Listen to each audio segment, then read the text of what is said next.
Sa halip na magsimula ng kanilang bagong buhay bilang mag-asawa sa isang honeymoon, naganap ang hindi inaasahang hakbang, isang annulment ang kanilang isinagawa.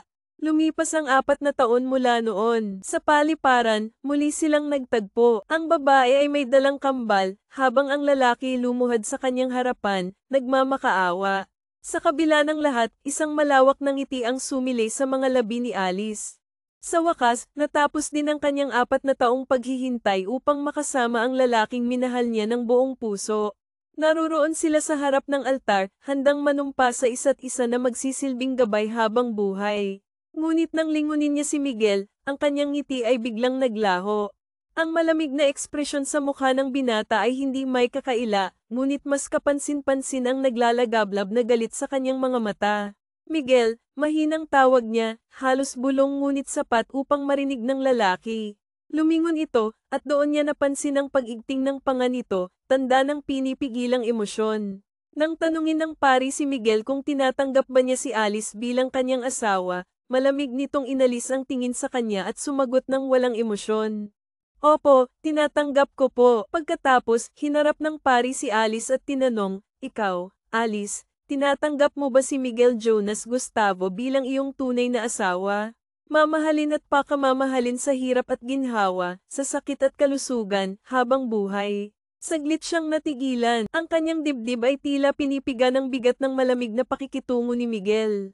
Alam niyang may itinatago pa ito. Priest's question. Now, malamig na sambit ni Miguel, puno ng hinanakit. Huminga ng malalim si Alice. Pilit niyang isinilid ang ngiti sa kanyang mukha upang hindi mapansin ng pari ang tensyon sa pagitan nila. Sa wakas, sumagot siya, Opo, Father, tinatanggap ko po. Sa ngalan ng Ama, at ng Anak, at ng Espiritu Santo, pinapahayag ko kayong mag-asawa. Maaari mo nang halikan ng iyong asawa, wika ng pari. Humarap siya kay Miguel. Dahan-dahan itong itinaas ang kanyang belo, ngunit nanatiling malamig ang kanyang ekspresyon, at ang kanyang mga mata ay tila nagbabaga.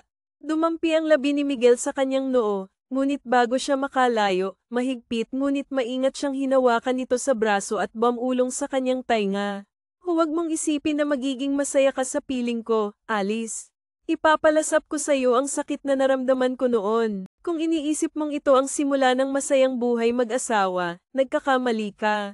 Ito ang umpisa ng bangungot na ikaw mismo ang lumikha. Napasinghap si Alice, tila biglang nanikip ang kanyang lalamunan sa bawat salitang binitiwan ng lalaki. Hindi niya maaari kung bakit ganoon ang nararamdaman niya. Gusto niyang magsalita, gusto niyang ipaliwanag ang lahat ng nangyari. Ngunit paano kung hindi siya paniwalaan? Habang pumapalakpak at naghihiyawan ang mga bisita, pilit niyang pinakawalan ng isang matamis na ngiti upang itago ang dumadagundong na kaba sa kanyang dibdib. Sa likod ng ngiting iyon, alam niyang ang lalaking minamahal niya ay tila naging isang estranghero, isang taong puno ng galit na hindi niya alam kung paano papawiin. Pagkatapos ng seremonya ng kasal, umuwi si Alice ng mag-isa. Wala sa tabi niya si Miguel, at hindi niya alam kung nasaan ito. Bigla na lamang itong naglaho. Nang makarating sila sa hotel kung saan gaganapin ang reception, 2 oras lang itong nanatili sa tabi niya. Ngunit nang dumating ang mga kaibigan nito, kasama ang babaeng tunay nitong mahal, hindi na ito bumalik sa kanya. Kinakabahan siya tuwing tinatanong siya ng kanyang lolo kung nasaan ang kanyang asawa. Kaya't pilit niyang tinatakpan ang katotohanan ng mga kasinungalingan, umaasang matatapos ang selebrasyon ng walang gulo. Ngayon, mag-isa siyang nakaupo sa madilim na mansyon, nakatitig sa kisame. Ramdam niya ang bigat ng pagod at ang paninikip ng kanyang dibdib. Dapat sana'y honeymoon nila ngayong gabi, ngunit wala si Miguel sa tabi niya. Alice, kailangan mong matutunang tanggapin ang pakikitungo ni Miguel. Nasaktan mo siya, at hindi kanya kayang suklian ng pagmamahal tulad ng nararamdaman mo para sa kanya, mahinang bulong niya sa sarili. Kasabay nito, pamatak ang kanyang luha. Dahan-dahan siyang tumayo, mabigat ang bawat hakbang habang umaakyat sa hagdan patungo sa kanilang silid.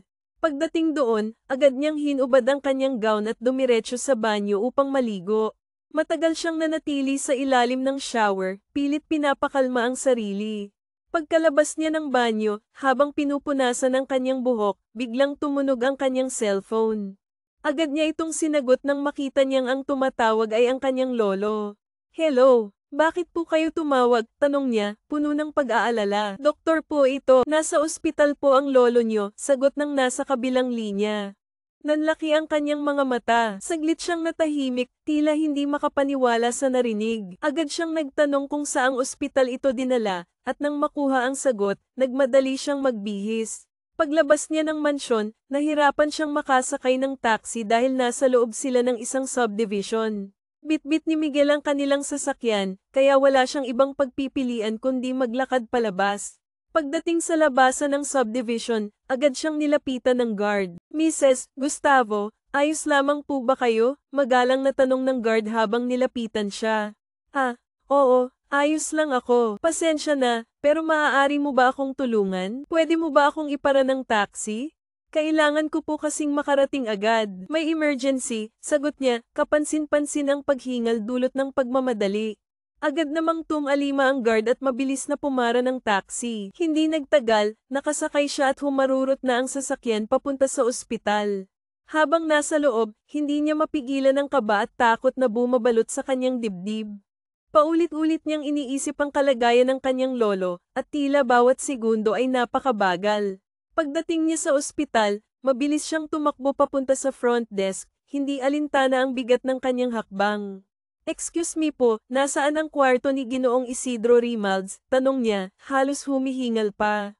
Tiningnan ng nurse ang record at mahinahong sinabi ang numero ng kwarto. Room 305 po, ma'am, sagot nito. Hindi na siya nag-aksaya ng oras at nagmamadaling tumakbo papunta roon. Pagbukas niya ng pinto, bumungad sa kanya ang doktor at ilang nurse na abala sa pagsubok na i-revive ang kanyang lolo. Nanginginig siya habang nanatiling nakatayo sa pintuan, nagdarasal na sana'y umabot pa siya. Ngunit ilang segundo lamang ang lumipas, tumigil ang doktor at malungkot na tumingin sa kanya. Pasensya na po, pumanaw na siya dahil sa atake sa puso, mahinahong pahayag ng doktor. Parang biglang bumagsak ang mundo niya, lumubog ang kanyang dibdib, nanghina ang kanyang mga tuhod, at napaluhod siya sa sahig. Hindi niya alintana ang mga luhang tuloy-tuloy na bumagsak sa kanyang mukha. Paulit-ulit niyang tinawag ang kanyang lolo, umaasang madyay gising pa ito. Isang nurse ang lumapit sa kanya at maingat siyang ainal-alayan upang makatayo. Dahan-dahan siyang inilapit sa kama, at doon niya hinayaang bumuhos ang lahat ng kanyang damdamin. Hinawakan niya ang malamig na kamay ng kanyang lolo at mahigpit itong niyakap. Lolo, bakit niyo po ako iniwan? Sabi niyo po hihintayin niyo ako. Sabi niyo lalaban kayo. Bakit hindi niyo ako hinintay? Mahina niyang bulong, puno ng hinagpis. Patuloy ang pagtulo ng kanyang mga luha habang pilit niyang isinisiksik sa isipang wala na talaga ang taong nag-alaga sa kanya at naging haligi ng kanyang buhay. Akala ko makakasama pa kita sa kaarawan ko sa susunod na buwan. Akala ko makikita mo pa ang katuparan ng mga pangarap ko, Lolo. Paano na ako? Paano na ako kung wala ka? Tanong niya, tila umaasa ng sagot mula sa katahimikan. Ilang minuto siyang nanatili roon, mahigpit na yakap ang katawan ng kanyang lolo. Hanggang sa marahang pumasok muli ang isang nurse. Ma'am, paumanhin po sa abala. Pero kailangan na po nating pag-usapan ang tungkol sa pagpapalibing. Gusto niyo po bang ipakita o ilibing si Ginoo Rimalds? Maingat na tanong ng nurse. Napatingin siya sa kanyang lolo, tila nag-iisip ng sagot. Ililibing na lang po, malamig ngunit matatag ang kanyang tugon. Alam niyang hindi magiging madali ang mga susunod na araw. Ngunit sa kabila ng sakit, alam niyang kailangan niyang magpatuloy, kahit wala na ang kanyang lolo.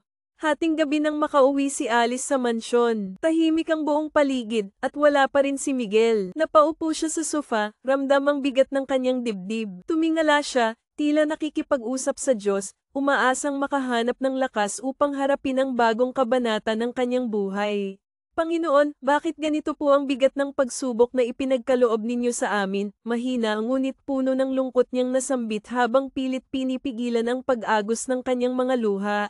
Tahimik siyang nakatulala, tila nawawala sa sarili habang nararamdaman ang bigat ng bawat sandali.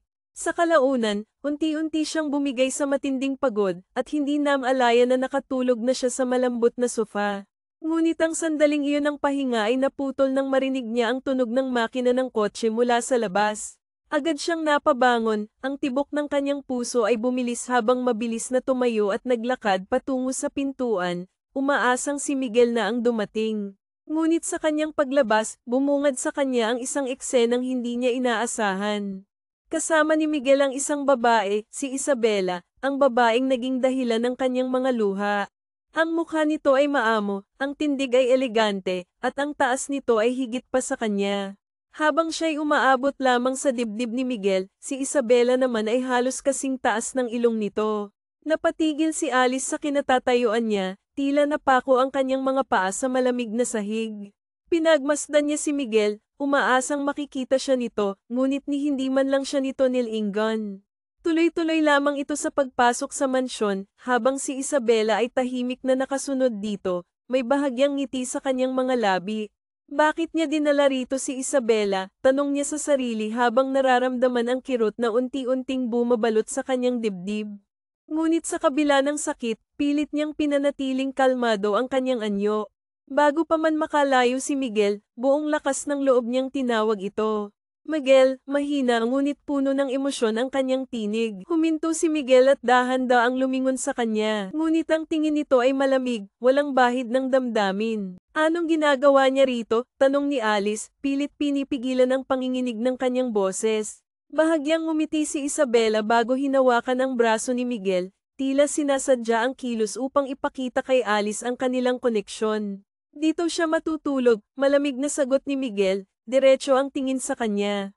Kung may problema ka, mas mabuting masanay ka na. Parang binuhusan ng malamig na tubig si Alice sa narinig. Hindi niya inakala na aabot sa ganito ang sitwasyon. Alam niyang galit si Miguel sa kanya, ngunit hindi niya inaasahan na ipapamukha nito ang relasyon nila ni Isabela sa mismong tahanan nilang mag-asawa.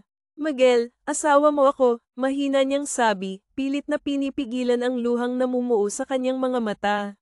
Hindi mo pwedeng dalhin dito ang ibang babae. Malamig ang naging tugon ni Miguel. Asawa, hindi mo na kailangang ipaalala sa akin iyan, Alice. Pero tandaan mo rin, hindi mo ako pagmamay-ari. Wala kang karapatang diktahan kung sinong isasama ko sa bahay na to. Lalong nadurog ang puso ni Alice. Alam niyang hindi madaling magbabago ang nararamdaman ni Miguel. Bago pa man siya makasagot, hinawakan ni Isabela ang kamay ni Miguel at hinayla ito paakyat ng hagdan.